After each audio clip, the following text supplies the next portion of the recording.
Hey, Hey, hey, how are you? I'm good. I have been told that food heists have heisted. I Oh don't my have know gosh. anything about this other than your phone has exploded from It the has number of exploded. emails that you have received. The phone melted to slag, and I had to get a new one.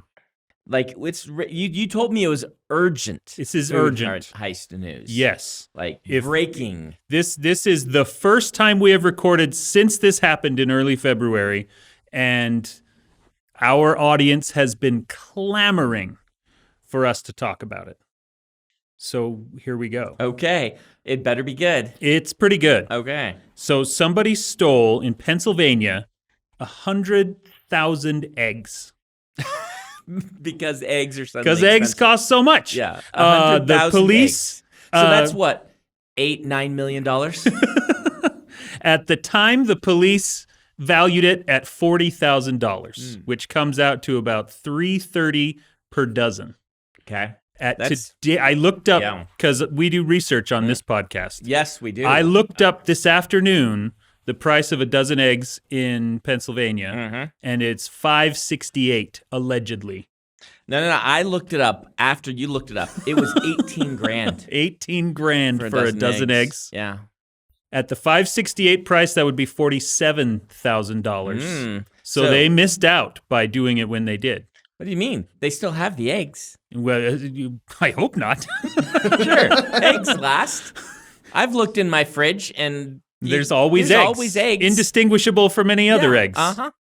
I talked to Joy, who helps run our warehouse here. Yes. To talk about the logistics of this.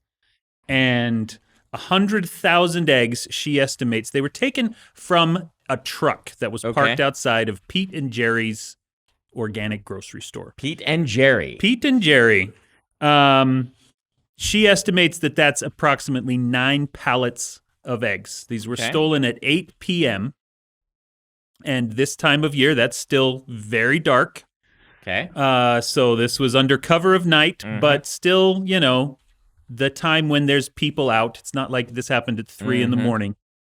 So they were able to very quickly get 9 pallets of eggs. That requires a forklift. That requires another truck, because they didn't take the truck.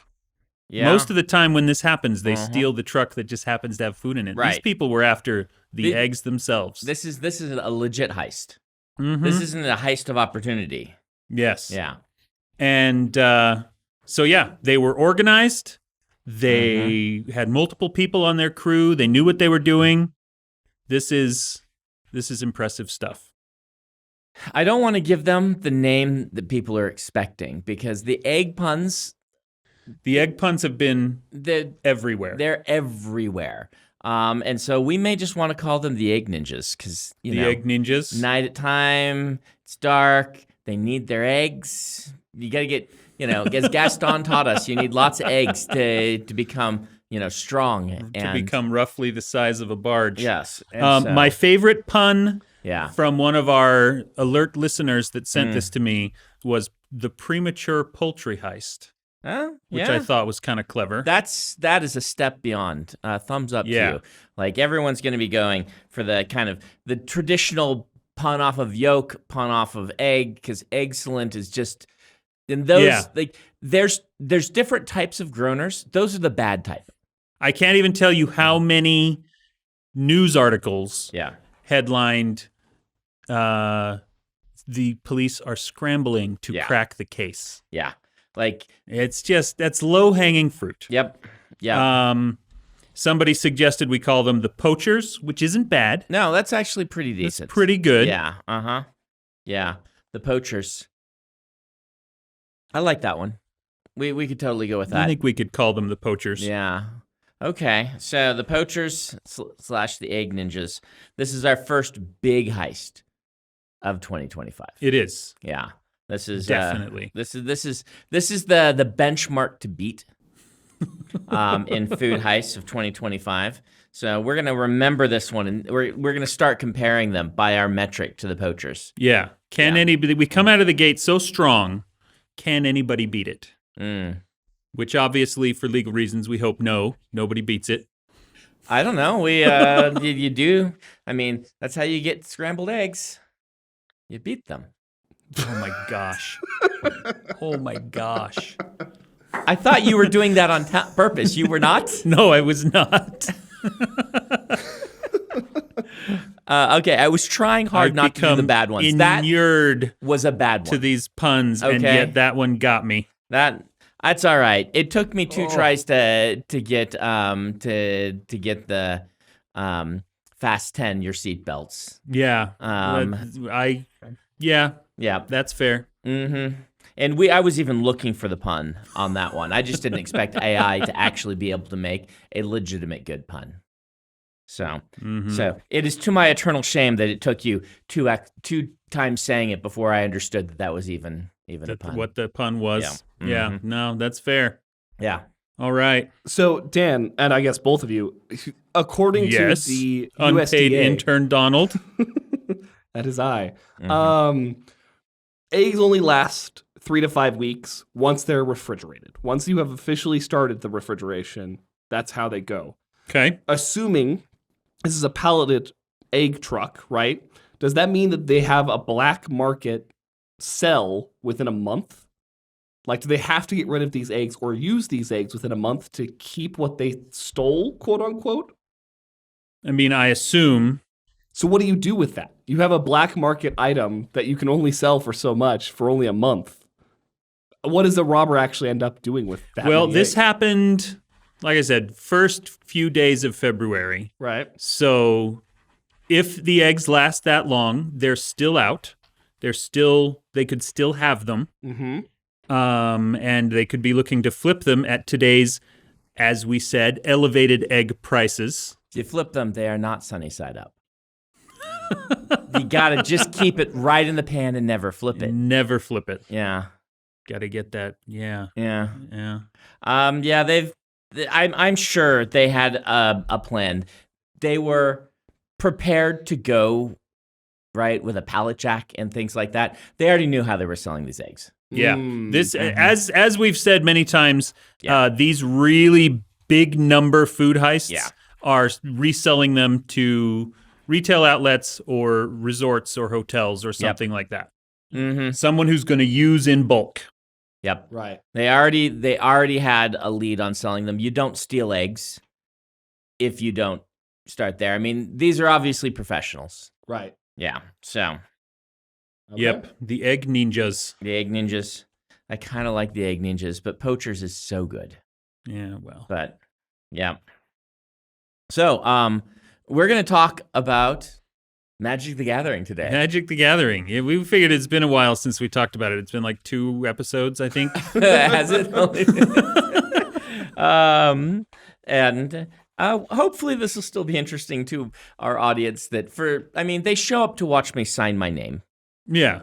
Thousands of times, I assume. They won't mind if we nerd out. Next episode, we have something planned that might be a little more broad interest, but yeah. But Magic the Gathering, you actually want to talk about it. Well, it's because upcoming in the summer, they're doing a Final Fantasy set. Yes. And they have released the 4 commanders that they're going to have in the Final Fantasy Commander decks. And 3 of them are from games that I have played. And so I was wondering what you thought about them. I think that they're interesting to discuss. So they have Terra from 6. And Titus. Cloud. And Titus and Cloud. And Titus. And then some girl from 14. I've never played 14. Yes. What is your current experience with Final Fantasy? Like, how many of the games have you played? It's basically those 3, 6, 7, and 10. Yeah. Okay, so you never played 8. I never played 8. I did actually play what back in the day was Final Fantasy 2. I don't know. Okay. If that's what it actually was. In the U.S.? 2 in the U.S. Okay, which is 3 or 4, Donald? Double checking. Yeah. 3, I think. Yeah, but that was like junior high. I don't remember. 2 of them never came out in the U.S. And so I played Final Fantasy 1 when it came out and really liked it. I've done multiple back in the days when I actually had time and to waste on video games. I did multiple very fun runs, like the all-white mage run, a single black belt, no one else in your party, you just leave them dead run. The vengeance run, the lone ninja who has to, all of his family was killed, and so he's going for vengeance run. That one's hard because there's some auto kills from bosses, and so you have to have I'm trying to remember, but you can just get auto killed and it just wipes you. But I did some of those those kind of meme runs in Final Fantasy 1. Didn't play 2. Is 2 Spoony Barred or is 3 Spoony Barred? Pretty sure 3 is. And Final Fantasy 2 for the US was originally Final Fantasy 4. Okay. 4. Okay. So I played that one. You played that one, and I did too. That's Black Mage as a main character, named Black Mage 1, I think. It could be. It's so long ago, I don't remember it well. 6 is still my favorite. Okay. I know that's kind of a dark horse pick for favorite compared to 7 and 10. Yep. But still beloved. Yeah. I mean, 10 is my favorite, but 6 has the best story. Yeah. 6 would be the best if it had voice acting and things like that. The voice acting just adds a ton for me. If it got the whole voice acting 3D update that 7 got. Yeah. Because so I eventually went back and played Spoony Bard, so I think that's 3. Didn't play 2, but I've played all the rest. And then I stopped at I played 12, which is the one with the leading man guy. I really liked him. He was and then I did not play any of the MMOs, and I've not been able to get into any of the modern ones. Once I played Demon's Souls, playing a game that I just sat there and my guys fought for me became much harder. Well, Demon's Souls being the first. The first Souls-like. Yep. That's interesting because I'm the opposite. I will always go for a turn-based combat when I can, unless it's like a shooter game. Yep. But yeah, I hear 7 Remake, they make the combat challenging. Mostly it's just where I really just started to fall out of love with Final Fantasy was when it just felt too easy. The bulk of what you spent your time doing had no challenge or interest, so therefore playing wasn't fun. I loved 7, loved 6, liked 8. Story was impenetrable, so didn't love 9, and that's where the danger started. I'm like, I feel like I can beat this game with my eyes closed. And so I tried all sorts of things. I tried I'm like, well, in 9, maybe if I play with only 2 members in a party or only 1 member, but in 9 they start resurrecting your characters after each battle if they die. And so it's like you can't really handicap yourself. And there became no mechanical interest to me. 10 sucked me back in because the voice acting and the animation and the world building. The world building in 10 was so 10, good. Me and my world building, fantasy jobs and things like that. And the music of 10 just kind of, it hit the best spot for the music in me. And then 12 I enjoyed because, again, characters and things like that. But every time I go back, they're just so easy. I tried to play the boy band one. Is 15. That 14? 15. That's 15. 15. And I went into combat, and you have your 2 party members, and it's 3D now. And I just stood there just to see, and they beat all the monsters. I put down my controller, went and got a sandwich, and came back, and the battle was done. And I did that multiple times. Just okay, looks like there's no reason for me to play this game. Yeah. And that's too bad. The older I got, the more grating the exaggerated voice acting kind of started to become. And 15 is where I noticed that. So I hear maybe Remake I will enjoy. Yeah. That's interesting that you played 15 but not 14, because 14 is apparently That's so the huge. Lightning one, right? I don't know. 14 is the MMO. So is that you're why it probably, is? Okay. 14 is enormous, but it is is there a second MMO? Was 11 an attempted MMO? Yes, and 11 then was the attempt. So I skipped 11. I think Lightning's 12? Yeah. 12? No, 12 has to be I'm the leading man guy. Oh, that's right. Yep. who I could love leave- that description, but I don't know what it lightning's means. 8. Duh. Yeah. No, lightning's not 8. Are you 13. 13. I'm misreading. Yeah. So there's a character who is he's my kind of guy. He's not the main character, but when you meet him, he talks of himself in the third person as if he's the leading man of a movie, and his dialogue is really well written. It's really well voice acted. I just booted the rest of the party. I took him and his bunny chick girlfriend, who I wish I could put clothes on, but she mostly wore lingerie. But they were hilarious because she was like stoic and quiet, and he was like loquacious and amusing. And I could just play those two as my party and leave everybody else, and I'd be happy. That's awesome. And the gameplay was actually moderately fun. Okay. But yeah, maybe I'll find a way to get back into it. But I was really excited for 15 because it was the guy who did the Kingdom Hearts game, so it was an active battle system. I thought it might feel, if not, I wasn't expecting Dark Souls, but I was maybe expecting Dynasty Warriors or something like that. And then I got there, and it was just button mash and hope you're able to kill something before your team kills it for you. And I'm sure it gets harder. They always do. But that hump at the beginning where I'm just bored, I just don't have time to be bored anymore. Yeah. Hades doesn't do that to me. It throws me in, and it's exciting from room right number off one. the bat. Yeah.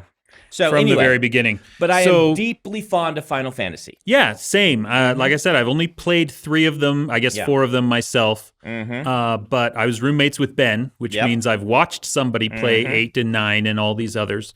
And 10-2. Yep. Whatever that one was. 10-2. I'm not a fan. Not a fan as much as I love 10-2. Not as much a fan. And I never got into their MMOs, which is why I didn't recognize 14 as the MMO. All right, so let's talk about these commanders. So Cloud, who's an ex-soldier. Yeah. Which I really like. Ex-soldier, because soldier means a thing. Because soldier is the group he's in, but his creature type is soldier. So it's Cloud, ex-soldier. Legendary creature, human soldier. Yeah.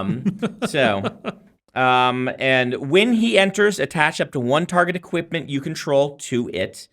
Whenever Cloud attacks, draw a card for each equipped attacking creature you control. Then if Cloud has power 7 or greater, create 2 treasure tokens. Yeah, and what's his colors? His colors is... red, green, white. Red, green, red, and white. Green, white. Yes. That more or less makes sense to me. Yeah. Green is a surprise. Yeah, green is an odd thing for him.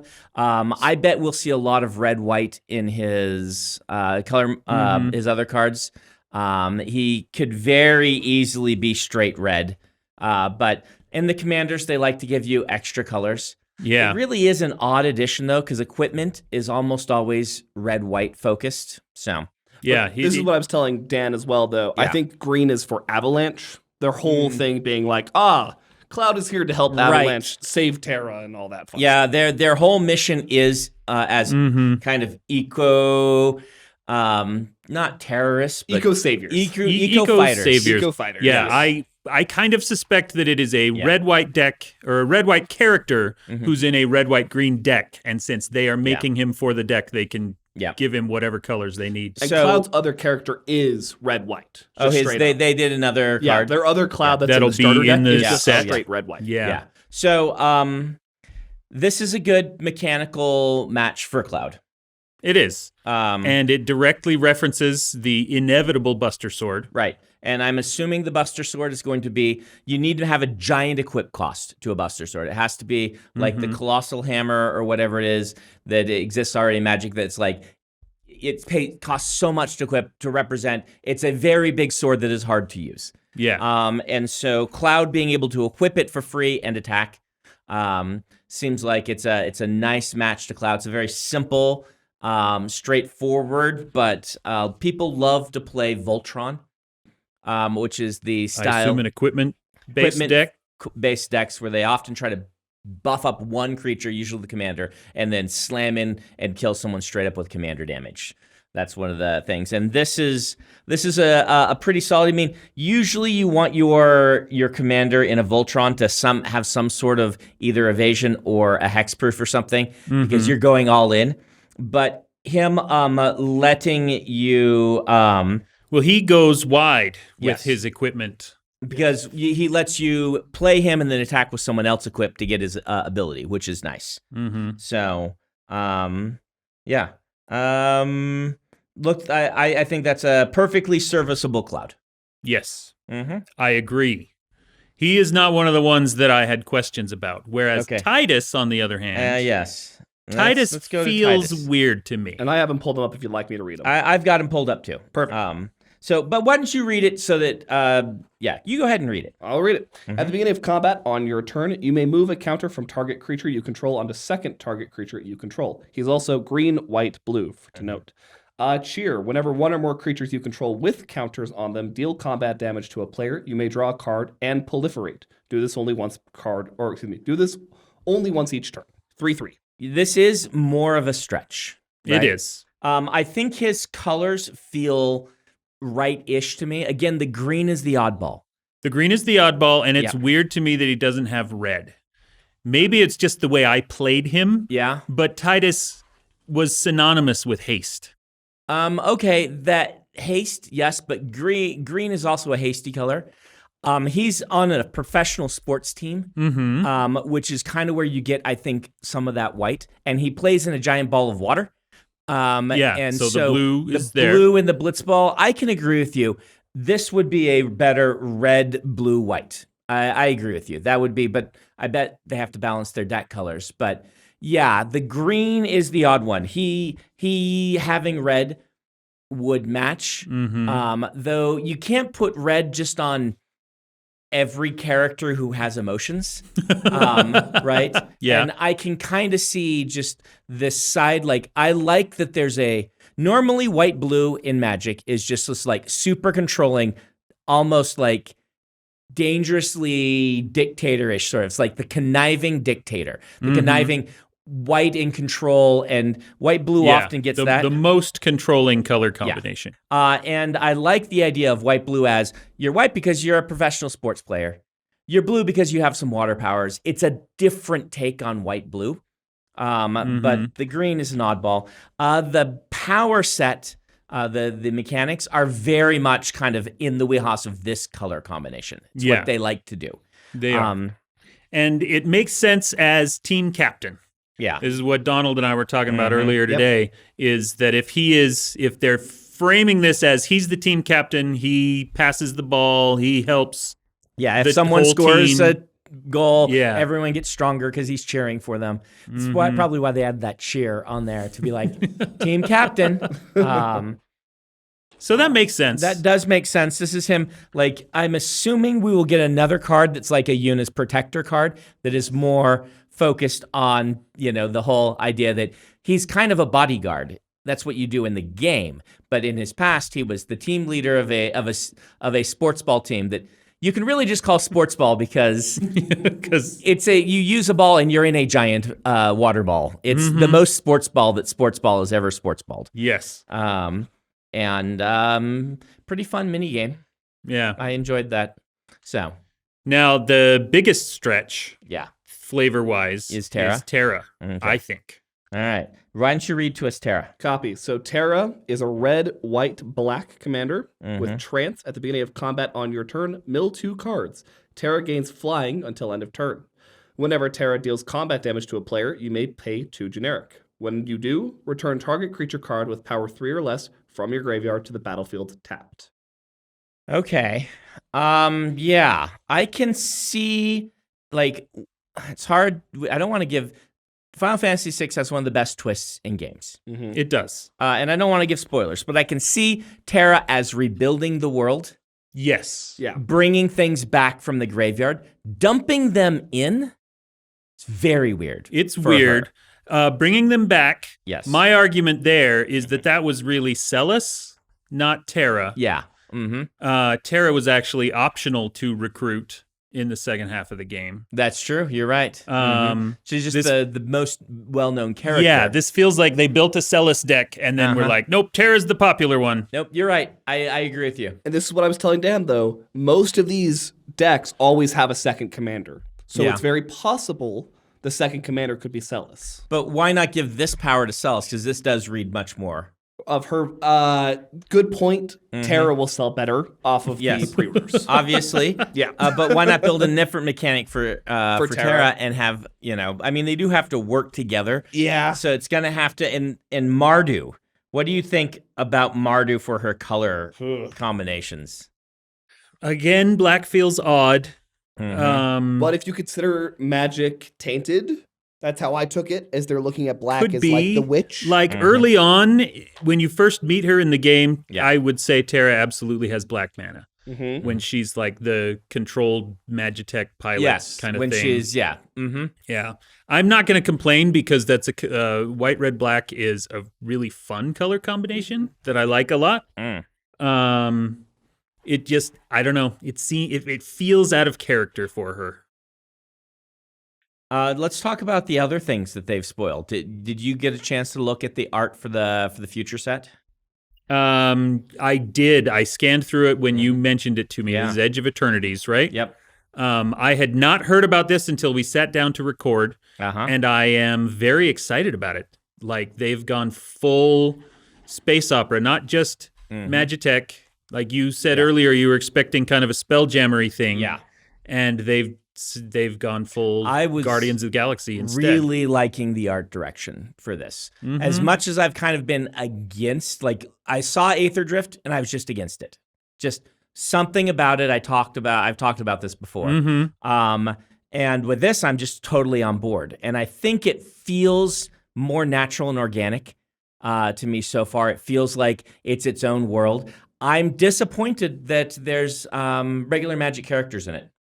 Instead of making it its own setting. I think it should just be its own setting. I think if you want to go, like, have your own, your big science fiction universe, why put Tezzeret in it? I mean, he looks good. It looks like he matches. Maybe he's been booted out of the normal multiverse, but it's part of this problem. Like, they're going to have to jump through so many hoops to explain why I don't just take a laser gun and go hunting for the evil foxes that are in the little happy bunny world that are, like, stealing your acorns. I'm like, oh, right? Like, it's the same. Why don't you use an AK-47 on Voldemort, but taken to the extreme? They have spaceships. Right? And you said that, like, the lands were planets. Yeah. Right? It looks like the lands are going to be difference planets. of scale. Yeah. That but on the other hand, the cards are going to combine. Yeah. You are going to be able to equip a laser gun onto your little Bloomborough mice. But your games are not canonical, right? Because you can equip SpongeBob SquarePants, right? And so I've not been one who's been as against. Like, if I were in charge, I would not have a SpongeBob SquarePants Universes Beyond. Yeah. I tried it, but like the Warhammer ones, which are segregated into their own, it's Warhammer, work really well together. They look really cool. They feel like they match Magic, even though they match their own aesthetic taken to Magic. There's a lot I think I would do. I just try to stay away from some of those, but I'm not as against it as a lot of people are, because I'm like, I have altars that are silly. People have altars that are silly. Go wild. But I feel like if to combat that internally, they should have their settings maintain a certain level of integrity, of like continuity and whatnot. And it's so hard to do that. We've played Rifts. Rifts is a huge mess. Right? The role-playing system. Yes. Because if you want to have your wizard, fight someone in a spaceship, the rules get really convoluted. And if you want to have your not even super-powered wizard, if you want to have your knight on a horse fight someone in a battle mech and have them both be equal, it's really hard. Yeah. Rifts is, for the record, my favorite RPG setting, Yes. but I recognize that it is extremely difficult to do it well. Yes, and Rifts can be done well. Good GM knows how to combine all these elements. And Rifts, to its credit, gave you the tools. We're doing something similar in the Cosmo RPG. But you need to have those tools and things. And I wish that the science fiction setting were unencumbered with the fact that you always have to be wondering, why are my characters in this setting not bringing back? And I will admit, you already had some of that. What's Kaladesh's new name? Avishkar. Avishkar, from Avishkar, where they have, giant mage punk flying ships and things like that. And it goes all the way back to the early days of Magic, having airships and whatnot. But having an airship is very different from being able to do orbital bombardment and to launch fleets of space marines in power armor. Yeah. And it looks like this is a setting where you will be able to do orbital bombardment and have space marines in power armor, whereupon,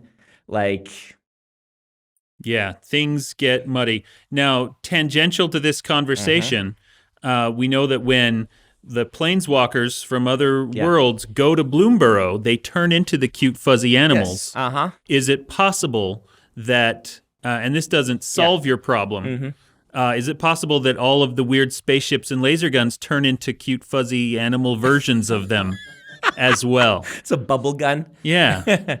I wonder if that's going to be their explanation. If you take this tech to another one, it just stops working, which is almost the Shadowrun method.